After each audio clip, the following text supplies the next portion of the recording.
Hey there folks, welcome back to the Speaker Builder channel. Today I want to be talking all about building electronic crossovers. This is my latest electronic project.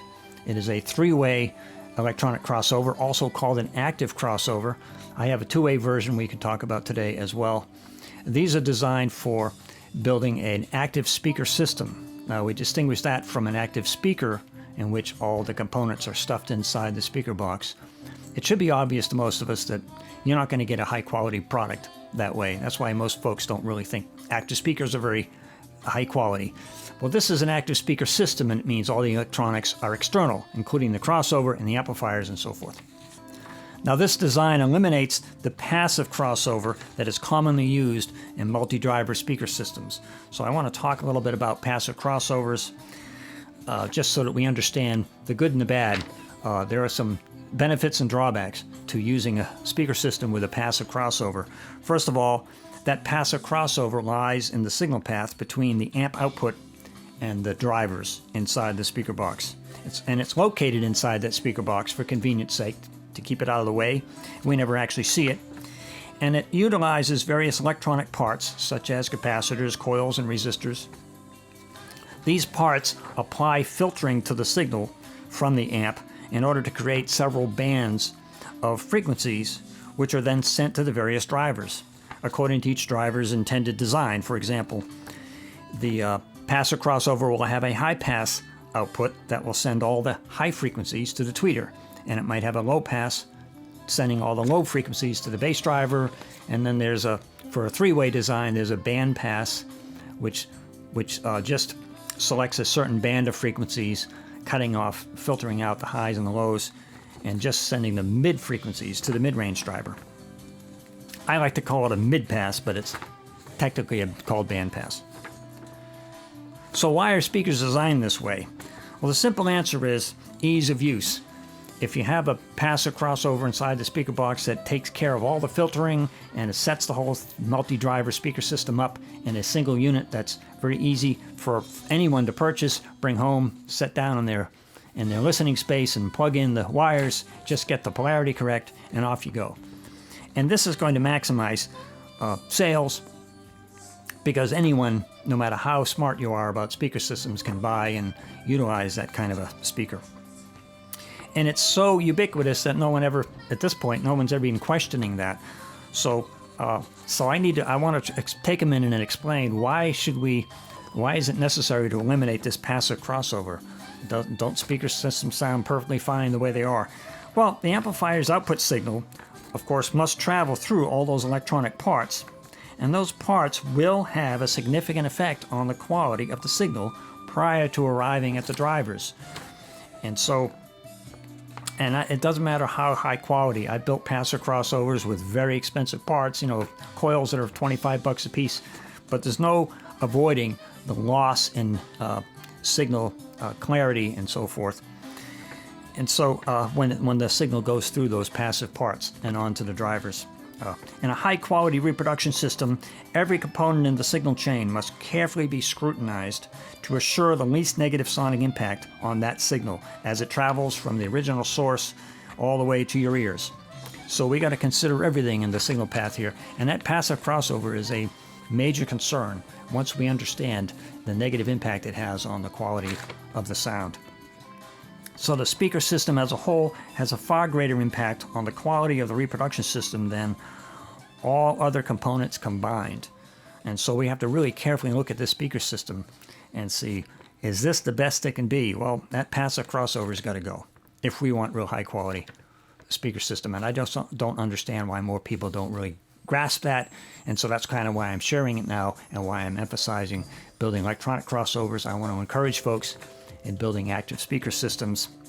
To be true high quality reproduction system, I first of all recommend using high quality drivers, and that's not something I can get into today, but I'll do a future video on that. And also eliminating the passive crossover. But that requires redesigning the entire reproduction system. For example, we would need a dedicated preamp. The signal's got to come into this electronic crossover from the preamp. Many folks who have a integrated component that has the preamp, or I call it control amp, and then amplifier integrated into one unit, there's no preamp out, and so you can't intervene that signal and go through the electronic crossover before it gets to the amps. So you have to have a dedicated preamp. Now, I did, for my nephew, buy a receiver that had a that was an integrated component, but it had a preamp out, and so we tapped into that, went through our electronic crossover and out to the various amplifiers, and we had just ignored the amplifier stages that were inside that receiver. Just never used it. We had other amplifiers we used to drive the speakers. So you also need, of course, we need an electronic crossover or an active crossover for this active speaker system. And then you must have multiple amplifiers, because now in a two-way system, you're going to have a high pass out and a low pass out in stereo, and that's going to need to be driven by a stereo amp, and the low pass by another stereo amp.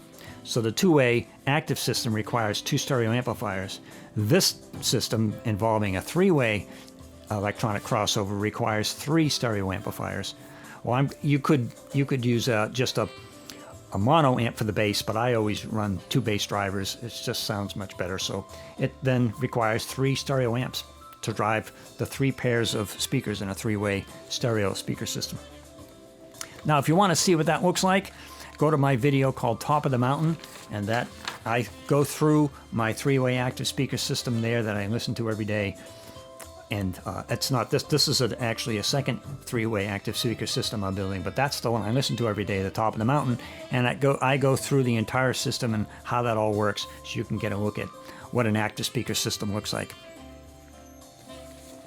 So the first challenge in building an active speaker system then is to find an electronic crossover. And why that's a challenge is because these are not readily available from any hi-fi shop. So let me talk about a couple of options for electronic crossover. One of them is a very interesting option. It's a passive design that is in line with the line level signal.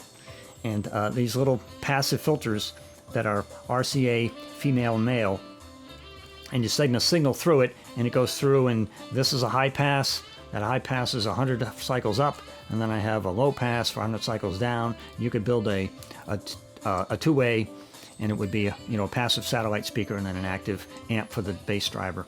You can get these actually at the higher frequencies, and they are made by Harrison. You can go to Parts Express. You can get these. That's one kind of very, very cheap way to go. Another way to go that would be much higher quality, and although it's a bit outside the box, this is a car audio device used for auto sound for your vehicle. It is a two-way electronic crossover. It's a 12-volt device, so you have to drive this to 12 volts. I've used these in home systems before. The nice thing about this one, most of these for the vehicle have a fixed crossover frequency in the 90-100 cycle range like that. This one is variable. You can swap out the resistor pack inside here and produce any crossover frequency you want for this two-way design. So it's kind of cool. So you can use this in the home. I have done that. If you want to look at an example of that, go to the video series called Satellite Subwoofer Speakers, and I talk all about using one of these in that design. So one of the other options for getting an electronic crossover is to go to Phil Marchand in New York. He has a company called Marchand Electronics, and let me put that website up on the screen there, marchandelec.com. And he has a number of options available, including complete assembled and tested units. And if you're going to spend serious money on an active speaker system, that's a good way to go. Again, that design, the XM44, I use in my active speaker system called Top of the Mountain. You can go to that video, as I mentioned earlier, and you can look at that one. I don't take it apart and show you what's inside it, but I'll talk about that one a little bit because this one is of a similar design. It's using, this is kind of a home-built version of that, but it's, he did offer the one way back 12 years ago that the XM44 is a kit. He no longer offers it as a kit, but now as a complete unit. It's $1,300, I think. But if you're going to do an active speaker system and spend serious money, $1,300 is not unreasonable. Now, if you want to go completely crazy, he has an all-tube version of it for $3,500 or something crazy. There are a number of other electronic crossovers he offers as well. There's the XM66 is an interesting option, the XM16, is an interesting option. He actually has modules I just discovered for two-way modules that are used in the XM16. You can buy just the modules. He has an XM9 that I think you can only do two-way. The XM16 is two-way or three-way. I think the XM9 is a two-way only. Now, if you want to go all the way down and do it really super budget, he has these modules called the XM1, and they are Linkwitz-Riley networks. And so that's what this electronic crossover is built using the XM1s. So I'll turn this one over and take it apart and show you what this one looks like. So here's a look inside the two-way electronic crossover that I built a number of years ago. And this one utilizes the XM1 modules that I mentioned earlier. This is a Linkwitz-Riley design, and how it works, the signal comes in and then is subdivided into high pass and low pass out. And the frequency at which the crossover occurs is set by the resistor module here. He sells, Phil Marchant sells these for about $40, and I think the modules are about $5. So it's a very inexpensive way to do this. This is fundamentally a two-way design.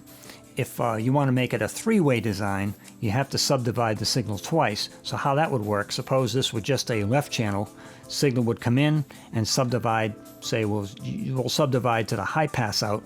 Say this is set for 2, let's say it was 3,000 cycles.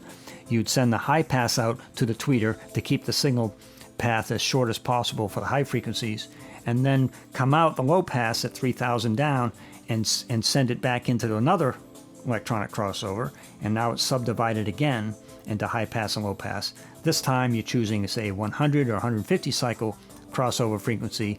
Now you have the low pass is 100 cycles down going to the bass drivers, the bass amp and then bass drivers, and then the high pass is now really a band pass because it already had filtering applied in the first run through the first network. 3,000 down, now it's 100. Now it's a second pass through the second one is filtering from 100 cycles down. So now you have what's called a band pass, 3,000 to 100. So it's more complex to use these for a three-way design because you've got to pass most of the signals through two of them, and that's not really ideal. So I keep these for a two-way design. But it would be a budget way to go. I built this entire thing, including the box and the parts, for about $150. If you wanted to do a three-way version, you could probably do that for in the $250 range. And that's a pretty reasonable price for a three-way design. It's pretty high quality. Just a little bit about the case. It's a simple, I think this is a Hammond case. It's a single steel case with the edges folded, and then you have, this should be the top. And what I did is I made this the bottom, but the trouble with that is you have all the screws showing up on the top of it in this case, because this is the bottom looking up, and so it's all upside down. Does that make sense? So this, you could use this, do this the other way around, and this would be the top plate, and then you would have screws, and you put the rubber feet on the other side. Probably you should have done it that way, but that's not how I had it in mind. So now you've got all the screws showing up on the top of it. So whatever. Simple rocker switch on the front, which handles, this is upside down, so let me do it this way. So the rocker switch is lit, and you have to ground the switch to make it light up. Very simple design. On the back, you have your power in, you have a fuse, and you have to cut the holes in the steel panel, and then you buy your RCA connectors, and I just labeled this with a very simple label, piece of tape across here. Input, high out, and low out. Very simple design. So here's a look inside the new electronic crossover that I just finished building. This one, instead of using the XM1s, this uses the EMB44 modules. Now, unlike the XM1s, that has a native high pass and low pass designed into it. This one, in this case, has no filtering by nature. You have to install filters, so it's much more modular. You can do anything you want with these. The intention of this being, there are two channels here, is for stereo operation, obviously, right and left channel. And if you want a two-way crossover, you're going to need two of these. You're going to use one for high pass and the other for low pass. In the case of a three-way, which is the case here, you're going to need three of them, and one of them is going to be high pass, the other one is band pass, filtering both the highs and lows out, and the other one will be low pass. Here I've pulled the filter cards off of this one, so you can see just the board. It has some of the features of this that the XM1s don't have. That's important, is you have a gain adjustment at the end. How this works, you have a gain stage. This uses IC chips for gain stages. They're called op amps or operational amplifiers. Some folks scoff that these little op amps are not appropriate in a real high-end, high-fidelity reproduction system. Well, that's kind of really crazy. These sound wonderful. Phil Marchin recommends this particular kind of op amp. He says these sound really clean, and these are Burr Brown, so they're high-quality design. They do sound wonderful. If you really want to go crazy and you insist on having all your electronics be not use ICs, well then get the tube version. It's $3,500. Good luck for that. I'm not going to spend that kind of money on a crossover unless I've got a budget of 20 grand or something. But so this budget for this system is in the $4,500 range is where I'm sitting, I think.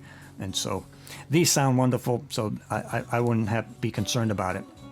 Anyway, you have an op amp coming in front into the front, and then each of these filter slots has its own op amp.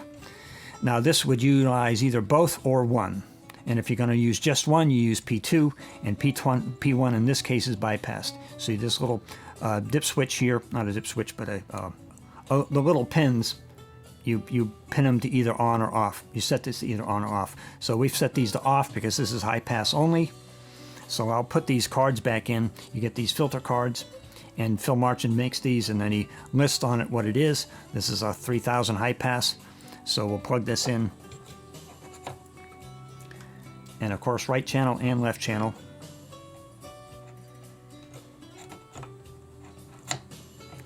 Now, one of the additional advantages of this type of design, not only is it entirely modular and you can do any number of things with it you want, but you're also not limited any longer to 24 decibel per octave filter. Now, in the passive world, one of the big problems with passive crossovers is you have limitations not only in clarity and in dynamics, and I didn't get into all that in this video, but there are a number of specific problems that passive crossovers introduce, but one of those is the limitation to the filtering. You're generally stuck with about second order. Most passive crossovers are second order, about 12 dB per octave. With the electronic crossover world, we're at 24 dB per octave minimum. Now in this design, you can go up higher than that, and you would go the next notch. You would double that to 48. So these are 48 dB per octave. So it's a much, much sharper slope. It's virtual hard shelf for the filtering, which is really nice. You have very, very little band pass or frequencies, shared frequencies by the tweeter and the mid-range driver in this case. So that's for the high pass, and then let me go to the mid pass. So since you've got 3000 cycle high pass, you're going to do a 3000 cycle low pass for the band pass side, or mid pass I call it side, and then you're going to have to filter the low frequencies out. So you'll have another high pass, and that will be, in my case, I'm choosing 150 cycle. So this is a high pass, 150 cycles, and low pass 3000. So your band pass range is between 150 and 3000. So that's your mid-range. That'll go out to your mids, to your mid-range amp, and to your mid-range drivers. And then the low pass, you see two modules. You might wonder what I'm doing there. You have just a low pass. All that's absolutely needed is the low pass. This is, again, 150 cycles down. And by the way, these are 24 dB per octave. No need to do the sharp slope as with the high, at the high pass range. I'm doing 48 dB per octave for both high and low pass for between the tweeter and the mid-range driver. So both the tweeters and mid-range drivers are being shelved up at that 3000 range at 48 dB per octave, very sharp. Now down here between the bass and the mid, no necessity to have such a sharp slope, so we'll stick with the 24 dB per octave, which is again standard for that filtering. Now there's an additional high pass, because if you're going to run a turntable, that turntable cartridge running across the record is going to produce some very low frequency information, and oftentimes I've seen high pass filters for, say, 15 or 20 cycles included in some phono preamps. But in this case, I'm not assuming I have that. I don't have it in my control amp, It has a phono preamp, but it has no filtering. So I'm applying a 20 cycle high pass filter here. So everything from 20 cycles down is filtered out. That's especially important if you're using bass reflex drivers like I do, in which the cone is much freer in a bass reflex design to modulate those 15 and 10 cycle. I've seen that with tube amps, the driver moving around in those without a low pass filter, without that high pass filtering way down below 20. So anyway, I remember that back in the day we always had that problem with the cone. You get these cone motion playing records. So we can filter it out there. So I applied that. It's not really, probably not going to play through a turntable on this system, but I can do it, so I'm going to put that in there. The only other thing I could add to this that would be, if you really wanted to get really crazy, is to get a delay circuit, and you'd only have one slot left. You'd have to put it in the high frequency signal path. But you put a delay circuit in here so that you could adjust with an adjustment, and you can adjust then the phasing. That's a complicated matter. I'm not going to explain any more about that, but if you want to learn more about that, I did a video called Driver Alignment, and I talk about that. And so I do that in the mid-pass, because in the mid-pass with the XM44 that I have, because I have 3 slots, so I have the high pass and low pass for the mid-range, and then I have a delay circuit, and I'm delaying the mid-range rather than the tweeter. They keep that out of the signal path of the tweeter. It's in the mid-range. But anyway, I could do it here since I only have 1 slot left for this design. And once again, this 15-volt power supply that Phil Marchand provides, and it's again a dual voltage supply. So you have a V plus, V minus, and ground. And don't ask me why I use so many wires. I use 2 wires each one. One of them is a solid core, and the other one is a multi-strand core. That's not necessary, but it's what I had laying around. For signal in, I used, these are Neglex quad cables. I make input cables out of these, and so I decided to use these to send the signal path in. They are shielded here to here, but I didn't connect a shield to anything. Everything is in a steel case and it's all pre-shielded. But it just keeps the quad core wires. It's a 4 lead like this, and 2 of them are plus and the other 2 are minus. And so that's the Neglex going here, and then these are the Belgian cable, same kind of a thing as quad cable. I don't think it's as good a quality, but I use all that Belgian. So again, how it's wired up, your signal's coming in to the first one, and then you just parallel the input to the other 2. And then output, high pass out, mid out, low pass out. And again, just like the other one, you got an AC coming in with a fuse holder, ground here, leads come here. This is a switch with just like the other one, it's got a switch, and I attached the ground, which illuminates the rocker switch. I don't really like the look of the illuminated rocker switch now. I bought these little LED lights, and they'll take it up to 20 volts. So in my future projects, I'll use these and just hook them right into the 15 volts. They're pretty bright. You have to dampen them down a bit, but that rather than the illumination of the rocker switch. Either way. Here's a quick look at the back of it. You have my RCA. Obviously, you have to have 4 pairs of these because you have input and then high out, mid out, low out, and your AC connections. Just a little bit about the case. What I really liked about these steel cases, by the way, these come from DIY Audio, and they provide all kind of cases. They have really nice ones with heat sinks on the side for building amps. I want to get some of those and build amps later. But what I like about this is that it comes as 6 individual panels, and it's not welded together like the other one, the Hammond that I showed you before. And what's nice about that, you can take these down onto the drill press and lay them flat on the drill press and drill your holes and do a really nice job. Both the top and the bottom have a grate for air flow. Not essential so much in this case, but there is a power supply in here, and it does generate a little bit of heat, and so you do want some air passage. And so you have this grate, both top and bottom panel. This is all steel construction, and it's got that nice black finish, powder coat kind of a black finish on there, so it's all pre-painted. Couple of little details: the holes here to hold down the top panel was just designed for sheet metal screws. I didn't really like that, so I didn't use the sheet metal screws. What I did is I used machine screws, and these holes were just right size to drill and tap, and I think it was a 6'1" metric size, and I had some metric screws, 6'1" screws. I think that's the size, or whatever it is. I drill and tap these. I have a full metric and American tap and die set, so it's easy for me to do that, but nothing wrong with the machine screws, but I like to drill and tap. It's a steel chassis, so it can tolerate the drill and tapping. There is a opportunity to put all your hardware onto a plate and just set the plate inside here, and that would make for the bottom to be very clean. In this case, all the hardware is here, and nobody turns this over and looks at the bottom of it, so who cares? But I could have done it that way and placed you would have still had these screws on here, and of course the feet. But you could have put all this onto a plate inside, and then you wouldn't have all these holes in the bottom panel. But I didn't think that was necessary to go to that extra trouble. So that's all I really have to share about this project. Look for a future video in which I will be talking about this three-way active speaker system.